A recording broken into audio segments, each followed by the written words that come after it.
What, you want to learn something? Yes, I do. What, you want me to teach you something? You want to learn something? All right, here's a useful lesson for you. Give up. Just quit. Because in this life, you can't win. Yeah, you can try.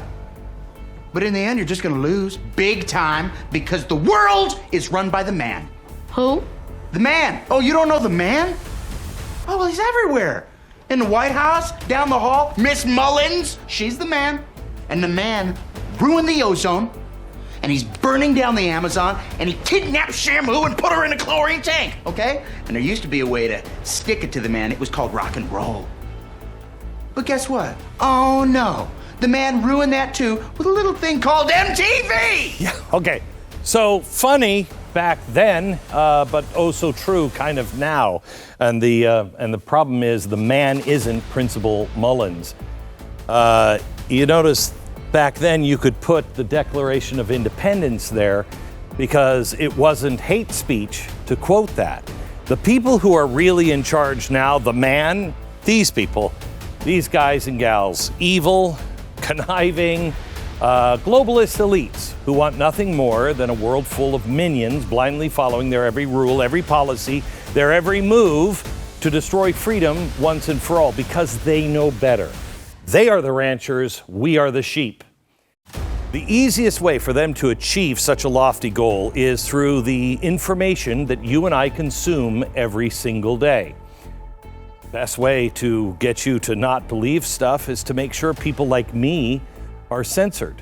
But this kind of censorship goes far beyond Facebook, Google, putting out a little misinformation warning on the Blaze media article that, we may have just posted. No, this is now a global effort that is infiltrating the US and the entire West in ways you cannot imagine. Tonight, I'll expose the globalists, the networks, and the supposed nonprofits who are using every possible tool at their disposal to ensure your basic human rights diminish before you can say Bill of Rights.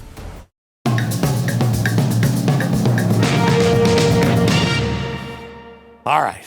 Hello, America. Let's kick things off with maybe a laugh here. The World Economic Forum just held their 54th annual convention in Switzerland, where the world's elite gathered together to tell each other how awesome they are and how the rest of us riffraff, how we should live. Their theme this year, rebuilding trust. Now, really? You're going to rebuild trust? Here's your overlord, Klaus Schwab, explaining. I think the biggest risk we face is that we lose hope and that we lose trust into our institutions and particularly trust in our capability to shape a better future. Can I ask you a question? How come all of the guys that are the real villain, how come they always have like the German accents? I mean, it's Soros. And now this guy. And then they just look like villains. It's almost too easy. But notice what he started with here. Hope and then trust. Yeah. The thing is, he's not talking about trust in the riffraff to build the future, like our founders said. We're the ones that are building America. No.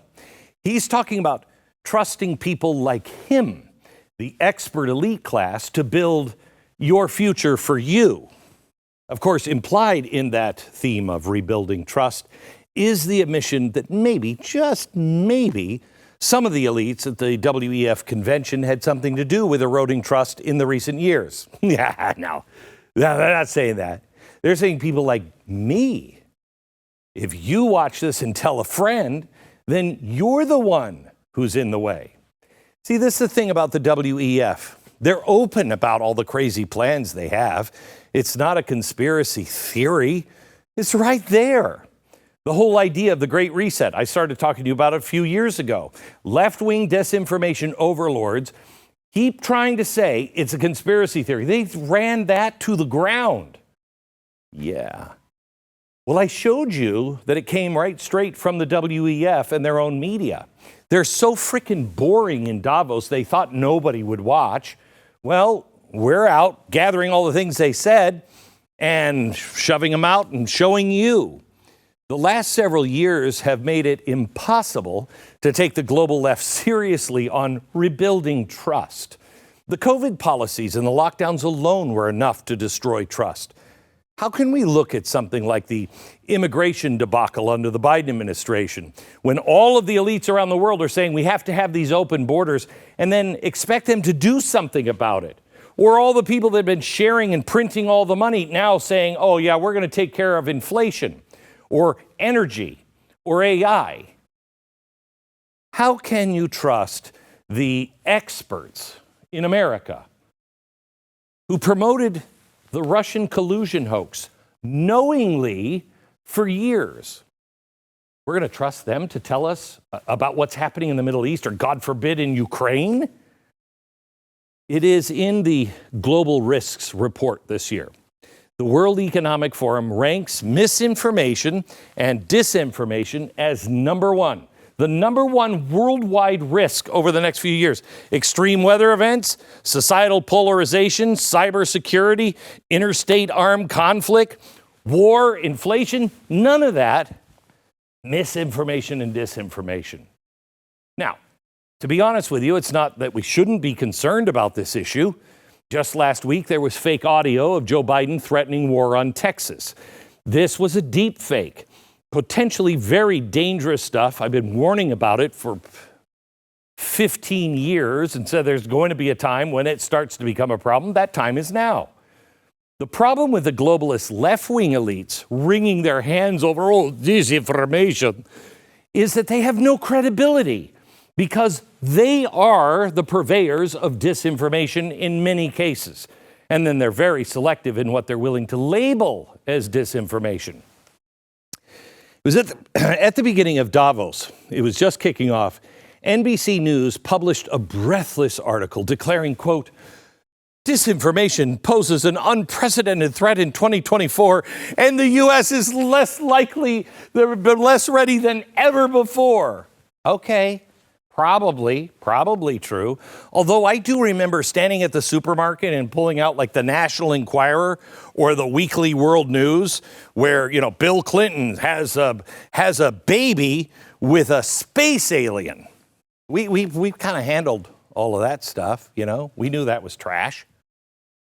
As an investigator named Parker Thayer from the Capital Research Center points out, the disinformation experts quoted throughout this NBC article were not so expertly when it came to disinformation that doesn't mesh with their politics. One of these experts is a researcher at Brown University. Now, they run an anti-disinformation service called First Draft News. It publishes articles and posts trying to debunk all kinds of things. How noble of you. Although a lot of their posts were trying to debunk the Hunter Biden laptop story, and then they debunked the lab leak theory, which we now know both are true. Another quoted expert is an assistant journalism professor at the University of Alabama. He also denied the authenticity of the Hunter laptop.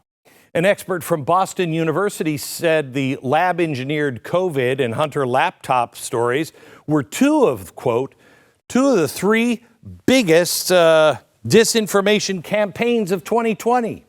Now, how can you be an expert that we're supposed to trust?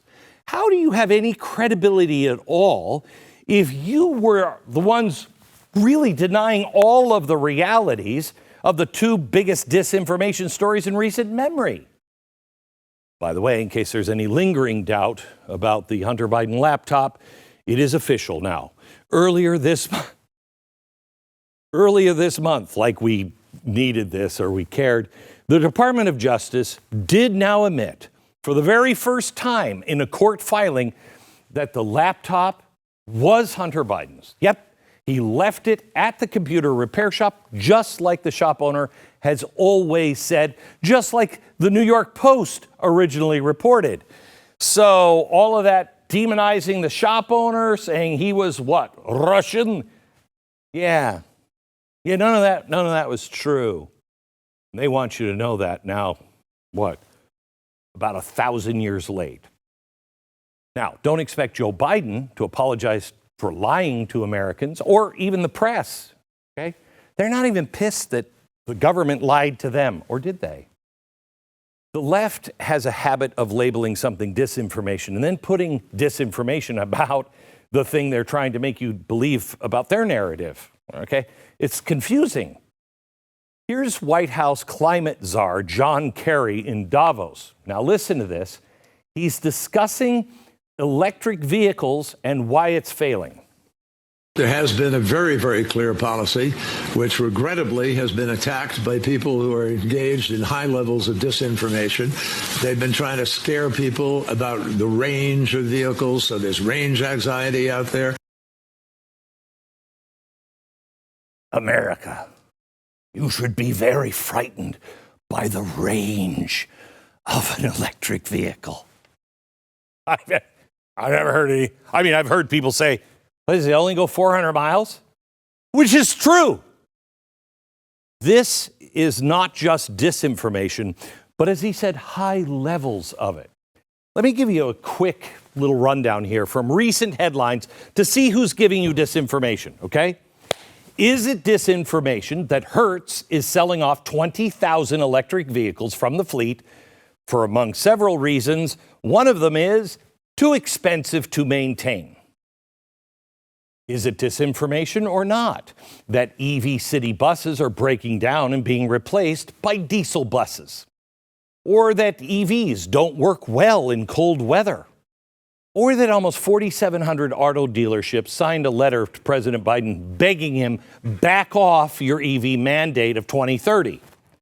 These are all real stories, real businesses, city governments rejecting EVs for very practical, common sense reasons, not out of fear. I read something online. No, nobody's trying to scare you on EVs. We're just telling you the truth. In the WEF's latest global risk report, they suggest that there is, quote, a risk, this is a big one too, a risk that some governments will act too slowly, facing a trade-off between preventing misinformation and protecting free speech. Spoiler alert, governments and their think tank partners are not erring on the side of free speech. In fact, one Davos panelist suggested this.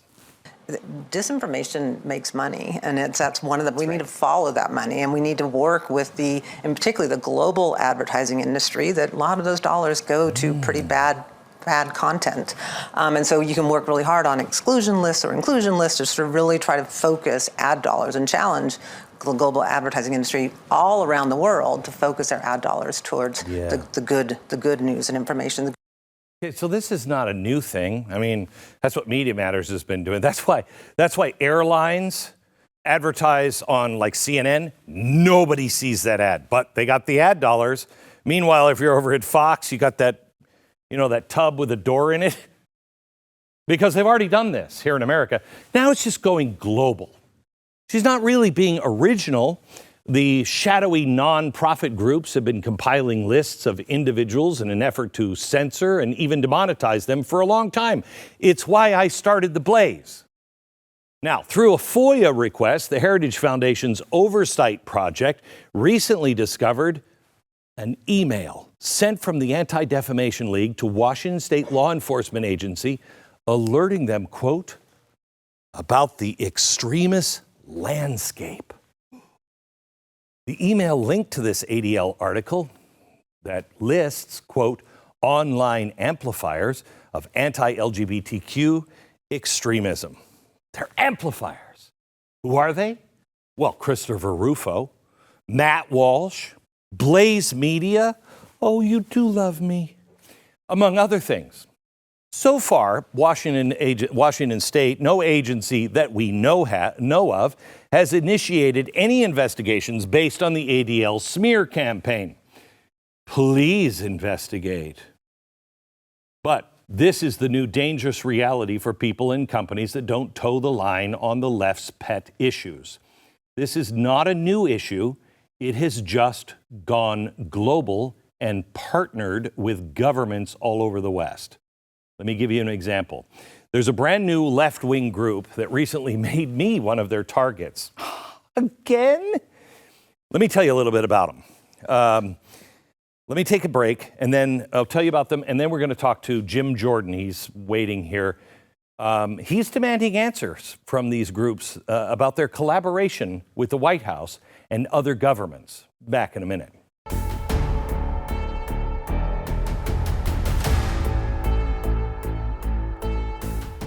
Last year, because of you, Preborn's network of clinics saw over 58,000 babies saved. Thank you sincerely to all those that made this possible. People are alive because you were watching this show and you picked up the phone or you went online. I want to tell you about Charlotte. When she found out she was pregnant, she was 7 weeks along. In the back of her mind, she thought abortion is the best solution. She didn't feel like she had any support. She felt trapped. Then she went to a preborn clinic and heard her baby's heartbeat, saw her beautiful baby on the ultrasound. She chose life. She'd like me to thank you, anybody who made this possible. Each of these babies is truly a miracle, and every day Preborn celebrates 200 miracles. $28 a month can be the difference between life and death for a child. $28. When a mom meets her baby on an ultrasound, hears the heartbeat, it's a divine connection that doubles a baby's chance of life. So can we join together and help moms choose life? But dial pound 250, if you will. Pound 250, hit the keyword baby, and you can donate, or you can donate securely online at preborn.com/Glenn. So I love this story. This is from The Independent, because we're independent. Independent Climate News, written by Louise Boyle, senior climate correspondent. Wow, she reports on the weather. So she writes, climate misinformation is mutating on YouTube. Oh no, listen to this. Climate misinformation is rapidly mutating across social media, allowing nefarious actors. I'd like to thank the Academy. Nefarious actors to skirt restrictions and continue to profit. Oh my gosh. Now, let me just run this through globalist left lingo, through a disinformation translator.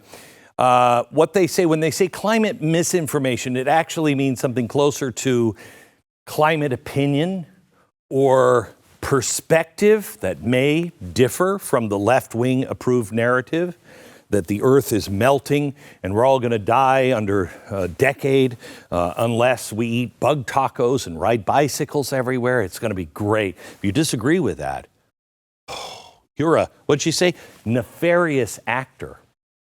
Now, this article from the British news outlet, The Independent, which it isn't, mentions a, quote, nonprofit research group called the Center for Countering Digital Hate. That sounds great, right? They just released a report about how Google is allowing so much climate misinformation to profit from videos on YouTube. The article mentions me. Quote, conservative firebrand Glenn Beck, which has me all over, and BlazeTV. And they say that we're purveyors of climate change denial, according to this report by the Center for Countering Digital Hate. I don't deny that climate is changing. It's always changing. The CCDH report sounds the alarm regarding, quote, new denial about climate change. You see the old-timey denial? That meant you just straight up don't believe climate change is real. That's not bad. That's bad, but not this bad. The CCDH says the old-timey denial is now being replaced by a new wave of nefarious denial that says, quote, the impacts of global warming are beneficial or harmless. I've never heard that one. That climate solutions won't work. I've said that one. And that climate science and climate movement may be unreliable. Wow. Now I'm a climate denier. I'm dangerous and nefarious because I said those two things? Isn't it amazing how they just broaden the definition of climate change denial, making that entrapment noose larger and larger? Oh, don't worry, people on the left. Oh, soon that little noose will be big enough to grab you by the neck, too. Now, according to this anti-hate group, you cannot question whether the climate overlord solutions will work. Of course they will work! In America, we used to call that policy debate. This group is saying you cannot even question the climate science, nor question whether the climate movement can be trusted. Now, I thought asking questions was the whole basis of science, but then again, I was very little and very small. I'd like more science, please. Maybe science has changed since those good old days. Now, this is comically absurd, yet the underlying mission of this group is nefarious. Let me use a new word, insidious. They are equating perspectives other than the approved globalist narrative with hate. So, what is the Center for Countering Digital Hate? I mean, it sounds important, right? I mean, hate with a capital H. Wow. I mean, that's a crystal clear legal definition there. We need as many watchdog groups as possible hunting down the haters, right? So who are they? Where do they come from? Well, they're based in London.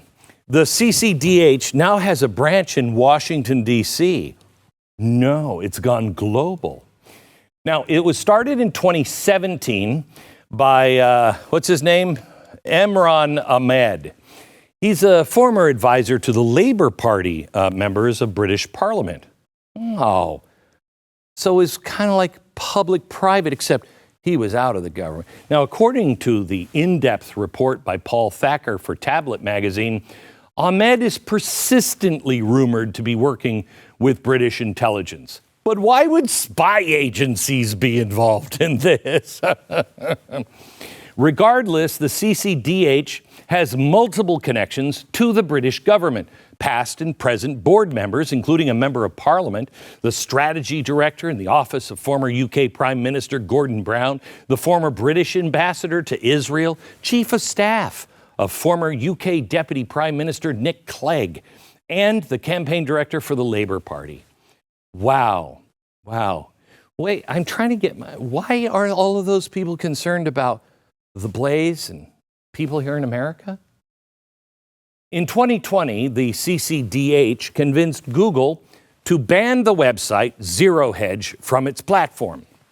Now, Ahmed, he said, look, all I'm doing is the comment sections hate. Right. Zero Hedge, apparently on the comment section, had some racist statements related to Black Lives Matter protests. I've never seen that anyplace else, have you? Also in 2020, the CCDH got Google to issue the warning to the Federalist news site. Of course, it's practically a Klan headquarters at the Federalist. Racism in the comment section related to George Floyd.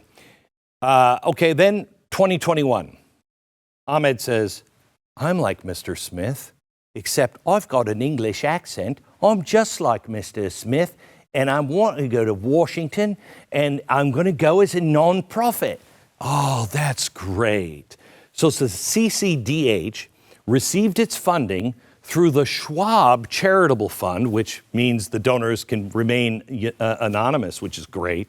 According to CCDH's 21 tax return, guess who the chief executive officer is? Yeah, Ahmed. And guess who is the only full-time employee? Ahmed. One employee. And he's listed as clocking in 80 hours a week. I mean, why would I pick on him? He's so hard. He's working so hard. He's constantly, I'm stamping out hate. Please. Also listed on the tax return as CCDH's chairman of the board is a guy named Simon Clark. Now, who's Simon Clark? I love this. He's a former senior fellow at the Center for American Progress. You remember them, remember? Center for American Progress, started by John Podesta and Hillary Clinton, went on to run Hillary Clinton's presidential campaign in 2016, was big in the Obama administration, loading up the administration with all kinds of progressives. Hey, John Podesta and Hillary Clinton, didn't they start together Media Matters? I think they did. The Biden administration hired more than 60 people who were either working or had worked at the CAP to fill various White House and executive agency posts, including John Podesta, who now is the president's senior advisor for clean energy. Now, maybe all those Center for American Progress connections is how this microscopic startup with one main employee could have this report that he must have written by himself plugged directly into the heart of the Biden White House. You see, the same year Ahmed opened the D.C. office, his anti-hate campaign, they released a report on what they termed the disinformation dozen. Yeah.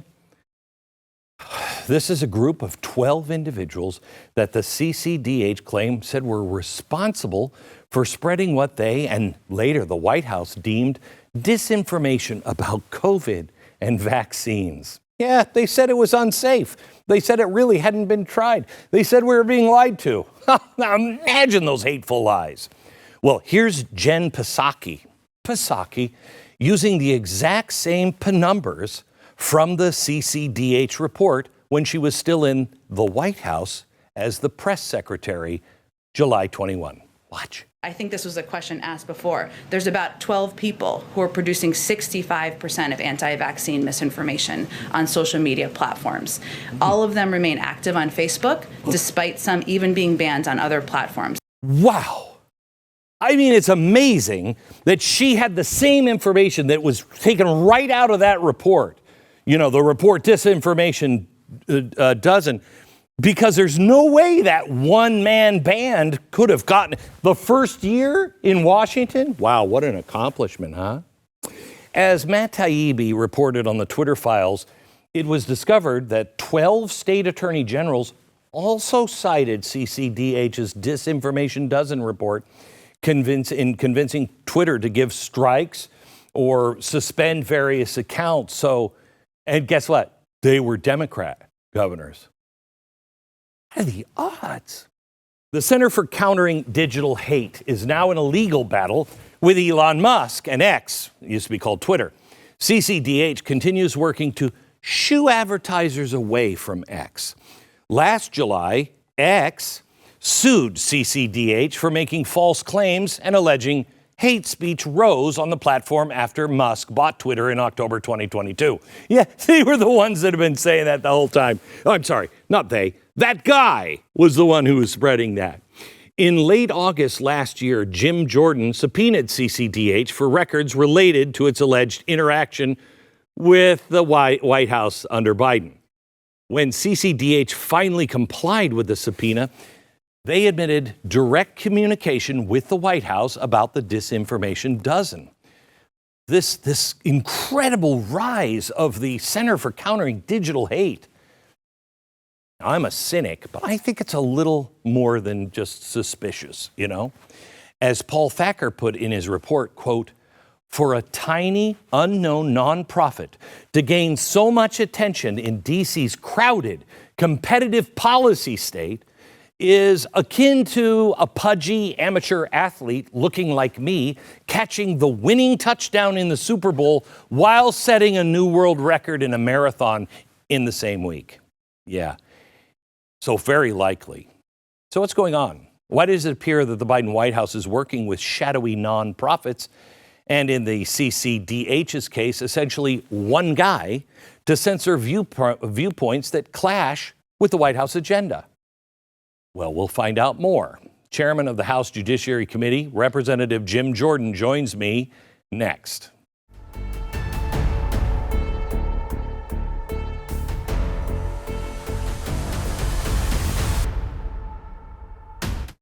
All right. I'm going to go out on a limb here. But I think we may be in for some instability in our nation. Yeah, I know. Call me crazy. But something could happen that maybe we could have shortages of things. For instance, nothing's really happened, and yet there are 295 vital medications that are not readily available everywhere they should be in this country. 295. This is before anything happens. Now, I don't know about you, but I go to the store, I can't get amoxicillin. I say to myself, I've seen amoxicillin around since the 1960s. It was everywhere. Not anymore. Not anymore. This is why I recommend the Jace case. It's a personalized emergency kit that contains 5 essential antibiotics that treat the most commonly deadly bacterial infections. And Jace is continuing to work to expand their medication offerings. They even added ivermectin, in case your horse has a cough. Plus, you could buy a gift card for your family or loved one so they can get a Jace case of their own. Personalize this. They not only have the medications for emergencies that you need, you can also get 1 year's worth of supply of all of your family medications. You have it at your house. JaceMedical.com, JASE Medical.com. Use the promo code Beck at checkout. Get a discount on your order. JaceMedical.com. Pleased to have Congressman Jim Jordan on with me. He's from Ohio, also the chairman of the House Judiciary Committee, serves on the House Oversight Committee, and helped found the House Freedom Caucus. As I mentioned last year, he subpoenaed the Center for Countering Digital Hate and has been a leader in the effort to unravel the Biden censorship regime. Congressman Jordan, thank you so much for being on with us. Good to be with you. Why did you subpoena these guys? Well, we're concerned about this entire censorship effort where you got big government with big media, with big tech, and in some cases, big academia trying to censor American speech. And so we've been coming at it from all different angles, trying to highlight what's going on, because the first step in stopping it is to show the American people what exactly is happening out there and how big government is involved in this entire process. So I'm really concerned about the intel divisions of the Five Eyes all over the West. They seem to be very involved in these, and this particular group started out in England and has been concerned about America.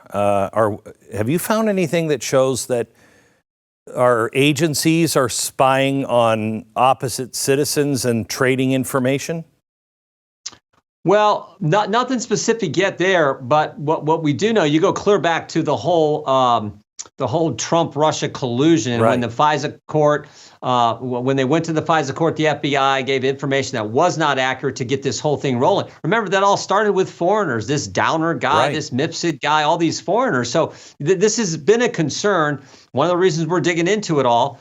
But there's also enough concern here in the United States. Right. We got the 51 former intel officials who signed a letter saying, "Oh, the laptop looks like a Russian information operation," when it wasn't. It was true, and they kept that. When they did that, that became the basis for keeping that information from we the people, literally just days before the most important election we have, which is for the president of the United States. People are frightened, and I think for good reason. We've never seen anything like this. We've never seen this public-private partnership which, correct me if I'm wrong, but I think that's pretty much the definition of fascism. Go ahead. No, good point. And Professor Turley has the term, he calls it censorship by surrogate, where the government suggests that the private sector do certain things relative to censoring, or in some cases, what we're now learning is encouraging banks to look at the certain transactions their customers are making, where they're shopping, what they're buying, for goodness sake. So when you have the suggestions from the government, that's in effect state action, even though they're trying to launder it through some private entity. We saw it with the censorship issue. Oh, we're helping you. Government is helping you comply, Twitter and Facebook, with your terms of service. Baloney. It was a censorship effort, and we all know it. So does it ever shock you in any way that it doesn't seem like anybody on the left, who has always been about, government intrusion, they've always been against big business and big corporations, that all of this stuff is happening? You have global elites, governments, private-public partnerships. You have big tech that's not just listening to all of us. By nature, we've given it to them. It's not a conspiracy. They're listening to our phones and can. And and also AI on top of that. Are you ever taken aback by how few people actually think that's a bad thing? Well, I think it's a growing number of people who thinks it is a bad thing. You're seeing that. What was it in the Iowa caucuses? I think there was polling done a couple weeks ago where it showed that at least among Republican voters, it was 8 out of 10 Republican voters think the government has been weaponized against the people, against the citizens it's supposed to serve. And so they think that because it's true. But so I do think there's a lot of people who understand, wow, this is a concern to our First Amendment, Second Amendment, Fourth Amendment liberties. I do think that's happening. So we just got to keep highlighting it. And again, by highlighting, I think that's step one in stopping it. And then look for appropriate legislative remedies, legislation that we can pass that can help with this situation. All those things, I think, are what we're trying to do. We got some legislation we'll be bringing forward here soon. You mentioned, Glenn, though, AI.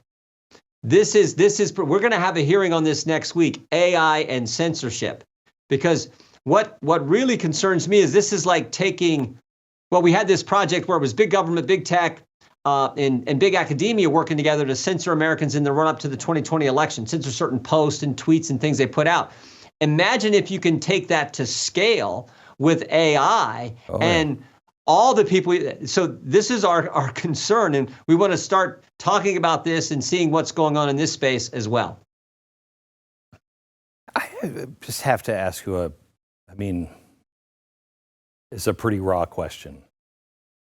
We're pretty close to the end here if we don't solve this, just because it is so massive with AI, with everything else, and it seems to be happening throughout the entire Western world. What we're doing to our farmers and our farmland, and the rights as individuals to speak out and to make your own way. We're close to an edge. And I think that's why so many people are concerned. It's funny you framed it that way. In our last hearing in front of the Select Committee on the Weaponization of Government, we had a journalist from Canada, and she talked about the truckers and how they were debanked. And she pointed out a couple of, I thought, very, very, unbelievable examples.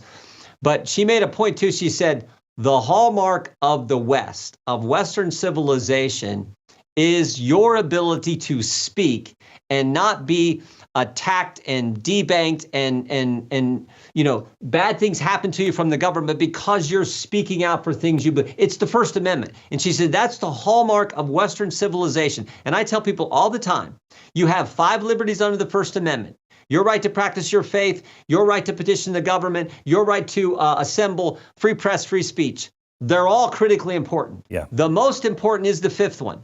Because if you can't speak and speak freely, you can't practice your faith, you can't share your faith, you can't petition your government, you don't have a free press. Well, that's the one the left's coming after. And if they can do it at scale, that is particularly frightening. So this is what's at stake. And I think, again, more and more Americans and more people, I think, in the West are waking up to what's going on. But this is something that I got mocked for a few years ago. I said, once you introduce AI, once you have these public-private partnerships, you can put people into digital ghettos.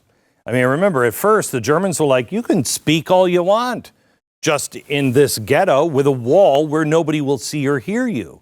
And I got pilloried for that. But this is a modern version of it's a digital ghetto where you have a right to speak, but just not on this platform or any of these other platforms. And that has become the public square.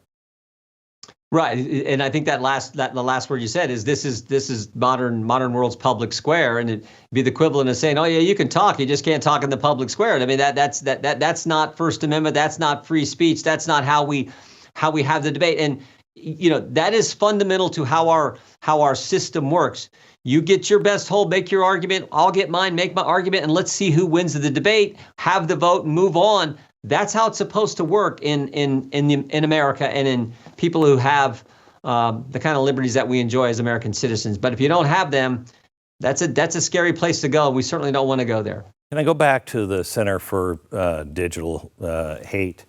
First of all, can you explain at all the danger between conflating difference of opinion and hate? I don't know if I can, I don't know how I would say that, but it's one of the ways the left is, again, I always come back to let's just do it this way. Instead of having the disinformation governance board, people monitoring speech, and the fact checkers, let's just embrace the First Amendment. Let's let the First Amendment prevail instead of, misinformation, disinformation, malinformation, and all these definitions. Let's go with what's worked for America for 200 plus years. Let's have the debate. That's how it's supposed to work, and not have these efforts of people who think they're so much smarter than, some country boy from Ohio or the good people I get to represent in West Central and North Central Ohio, filtering what gets said and what you can see and what you can't. Let's let the First Amendment prevail. That's served us pretty darn well, I should say, for a long, long time. These people took on Twitter or X, and Elon Musk got sued for it. I think he's probably the best example that shows they are only afraid of free speech. That Twitter went from a hero when it was censoring people, and now that the public can say, no, that's not true, and you can decide, I don't think they'll rest until they destroy him. Well, what they've done, the FTC, the government, it's truly unbelievable what's happened. And then, of course, just the left in general attacking this guy who simply has done what we just were talking about, embraced the First Amendment. It's scary. I would argue anyone who threatens, use whatever term you want, the left, the swamp, the establishment, anyone who does that, they come after. And you can see it with Elon Musk, and you can certainly see it with what you've had to go through. You can most certainly see it with President Trump, what they've done to him, the lawfare, they've taken him to court time. So anyone who threatens that, the left's going to come after. Here's the good news. Even though the left controls almost every single institution, big tech, big media, big sports, big corporations, Hollywood, higher education, you name it, the left controls it. They still don't control we the people. And if we the people push back in a smart way, in the right way, and embrace the rights that have served our country so well, I still believe that we can prevail in the end. But it's pretty scary, as you pointed out. And this AI is really scary when you think about how they could scale up the censorship effort. That's why we're digging into it, and we're going to have a hearing on it and start figuring out what we can do. So what did you find on this particular organization? Anything you can share? Can't share anything right now, but we've got, we've done 90 some different subpoenas. We've done, I forget how many transcribed interviews and depositions. We just continue to do the work that the Constitution requires us to do as members of Congress, our oversight function, our oversight duty. We just continue to do that. We're gonna really dig into this bank issue and what we've just started to uncover with government and banks working to surveil their customers' purchases and statements they make if they do an online purchase. This is frightening, particularly when it was done without any legal process, without any warrant. We find this particularly troubling. Thank you so much for everything that you're doing. We look forward to you bet. Thank you, Glenn. Some action after the hearing. Thank you so much. Back in just a minute.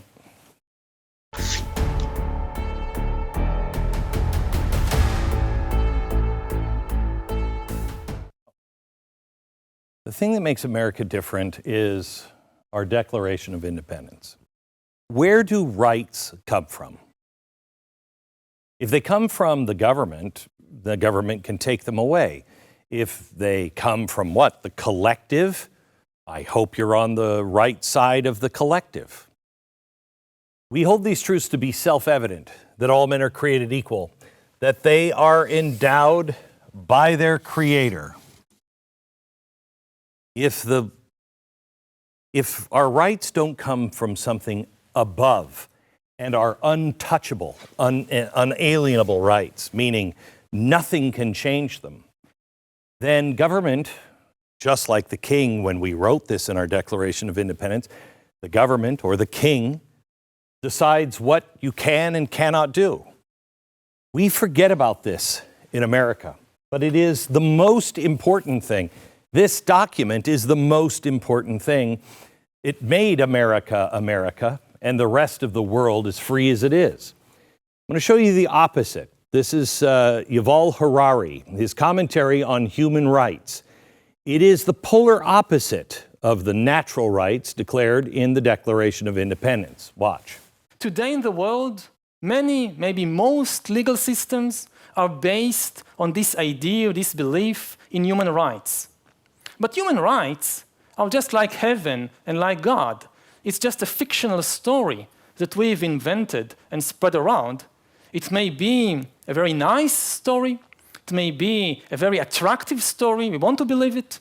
But it's just a story. It's not a reality. It is not a biological reality. Just as jellyfish and woodpeckers and ostriches have no rights, Homo sapiens have no rights also. The only place you find rights is in the fictional stories that humans have invented and spread around. And the same thing is also true in the political field. States and nations are also, like human rights and like God and like heaven, they too are just stories. A mountain is a reality. You can see it, you can touch it, you can even smell it. But Israel or the United States, they are just stories, very powerful stories, stories we might want to believe very much, but still they are just stories. You can't really see the United States. You cannot touch it. You cannot smell it. I can smell that. And what he's loading here. It's just a story. Well, let's look at that. Let's say it is just a story. It's just a story. You know, there was another story. It was a fable, and it was a story that people told themselves all the time. Back in the Dark Ages, it was the story of Camelot. It was the story of King Arthur and the Knights of the Round Table. And King Arthur, all King Arthur, that story was that he was a good and benevolent king. That's it. That was a nice story that people told themselves because they lived in a world where there were no rights. No rights whatsoever. Your rights came from the king. And so they told themselves a story that at one time or one time in the future, there will be King Arthur. And he will be good and decent. That's a nice story. This is true.